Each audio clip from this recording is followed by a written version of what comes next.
Le destin fabuleux de la doctora Ana Maria Rodriguez commença un 14 février au large de Sinamaica, le jour où un pêcheur nommé Martín Gámez fit une découverte qui compta parmi les plus insolites de Maracaibo. Il avait plu tout le mois, et les hautes marées des derniers jours avaient transformé la plage de Caurimare Chico en un dépôt d'algues boueuses et d'épaves de poissons morts. La grève était si bondée que lorsque Martín Gámez rentra de sa pêche, à l'aube, vers 5 heures du matin, il lui fut presque impossible de distinguer l'animal des tas de varechs. Quand il s'approcha prudemment, il crut d'abord qu'il s'agissait d'un poulpe gris, échoué comme une épave, qui avait dû s'empêtrer dans les résilles d'algues et qui ne parvenait plus à rejoindre la mer. Il remarqua qu'il n'avait ni tentacules ni ventouses, seulement 2 larges ailes latérales et un ventre argenté, et conclut que c'était sans doute une tortue retournée. Mais ce ne fut que lorsqu'il le toucha avec un bâton et que l'animal se redressa sur ses 2 pattes de hibou que Martín Gámez comprit qu'il venait de découvrir un pingouin au milieu des Caraïbes. Atteint la plage de Caurimare Chico, il trouva tout le village ameuté autour du kiosque. Alejandro Crespo, fier comme un évêque, faisait payer 1 bolívar pour soulever le couvercle de son réfrigérateur et montrer le pingouin. Dans un tintamarre de rire, tout le monde avait un avis sur son destin. Certains disaient qu'il fallait le lancer à la mer et attendre que l'instinct le rende à ses eaux polaires. D'autres proposaient une enchère improvisée, là, dans le kiosque, avant que les autorités n'arrivent. D'autres encore disaient qu'il fallait le sortir, le mettre en hauteur et le pousser pour voir s'il volait. Mais Agustín Pérez Piñango, qui était un naturaliste autodidacte, un homme intelligent et sensible, ayant étudié la musicologie et la linguistique, se planta vaillamment devant Alejandro Crespo et demanda qu'on lui ouvre le réfrigérateur. 1 bolívar, dit Alejandro Crespo, si vous voulez, monsieur, voir le sauvage. Le seul sauvage dans cette pièce, c'est vous, dit Agustín Pérez Piñango. Et il leva devant tout le monde sa carte de l'Institut pour donner du poids à ses mots. Alors, on souleva le couvercle. À l'intérieur, dans la pénombre, il devina une masse noire, tassée, et au centre, une lueur vermeille qui pouvait être un iris. Là se tenait le pingouin, blotti dans un coin, le dos rond, le corps enfoncé sur ses pattes. Il était de face, mais il avait mis sa tête de côté. Il fixa l'homme de son unique œil ardent, rouge et menaçant, et Pérez Piñango le trouva sublime. Il lui sembla voir une créature légendaire, irréelle, que la migration et l'exode mythifiaient encore, et dans cet œil, une forme de jugement subtil, une intelligence animale, quelque chose qui le troubla.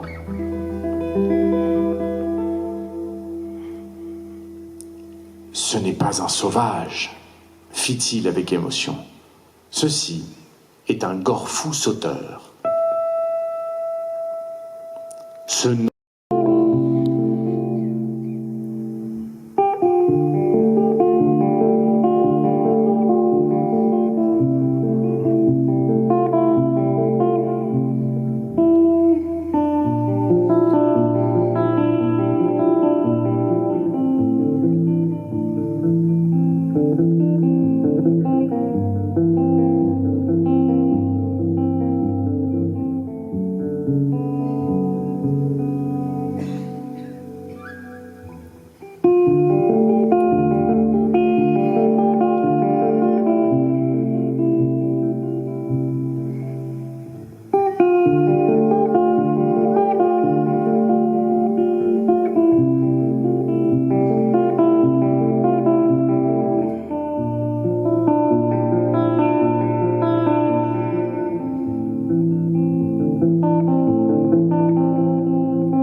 semaine après la mort de Policarpio, un matin, un homme entra à Maracaibo à bord d'un navire étranger.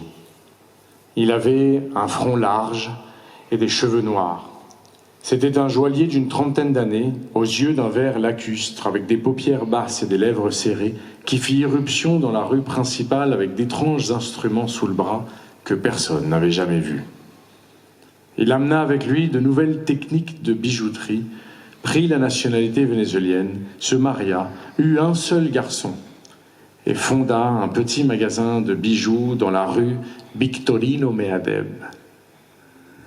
L'histoire tragique de Policarpio l'inspira et il conçut alors une broche pour veste, un magnifique bijou en forme de pingouin, taillé de profil, avec des plumes de feuilles d'or, des émeraudes incrustées à la place des pattes, un bec fait de lapis-lazuli et un œil de rubis.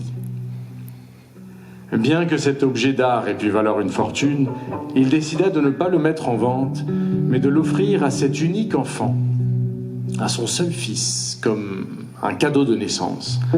Et c'est ainsi que le petit José de la Chiquinquirá, que tout le monde appelait affectueusement Chinco, se retrouva avec cet héritage de pierres précieuses qu'il conserva pendant des années dans un petit écrin en bois. Le jeune Chinco ne reprit pas la place du père dans l'arrière-salle de la bijouterie.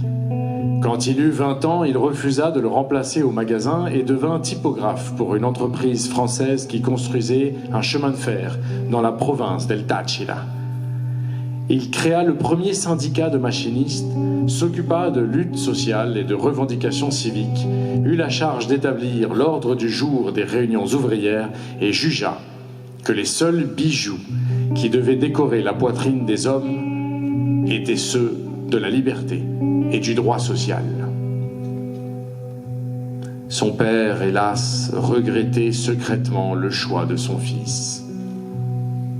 Un dimanche, pendant qu'il préparait un discours pour le syndicat, son père s'approcha et lui demanda « Comptes-tu te marier avec la Révolution ou avec une femme ?»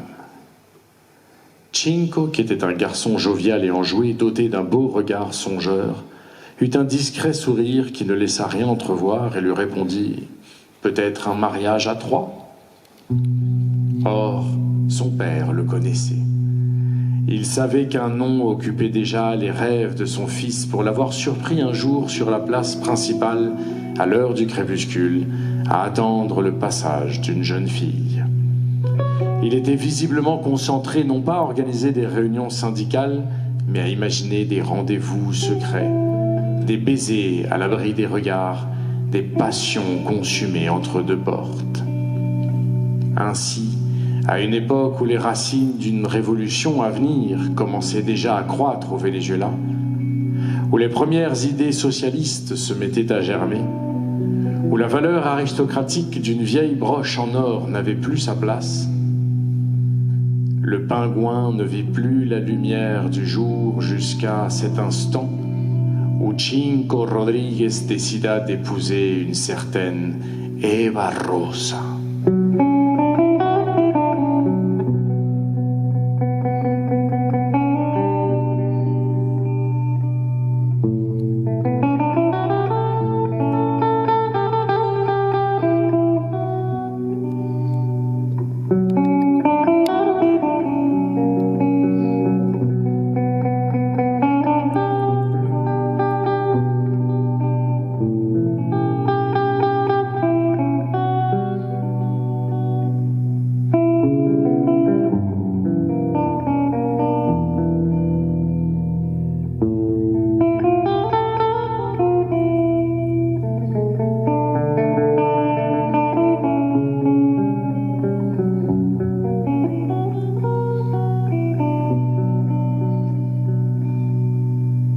Nevis Luca de la Paloma, Nevis Luca de la Paloma, entre la riviera o la mar, Nevis Luca passar. N'hai vist lo bé de la paloma, n'hai vist lo bé de la paloma, entre la riviera e la mar, n'hai vist lo paloma passar.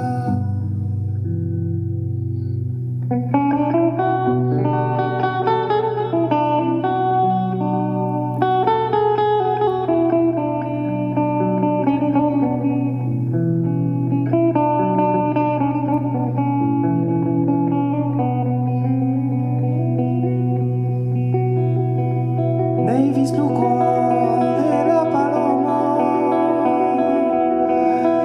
n'hai vist lo cor de la paloma, entre la riviera e la mar, n'hai vist lo paloma passar.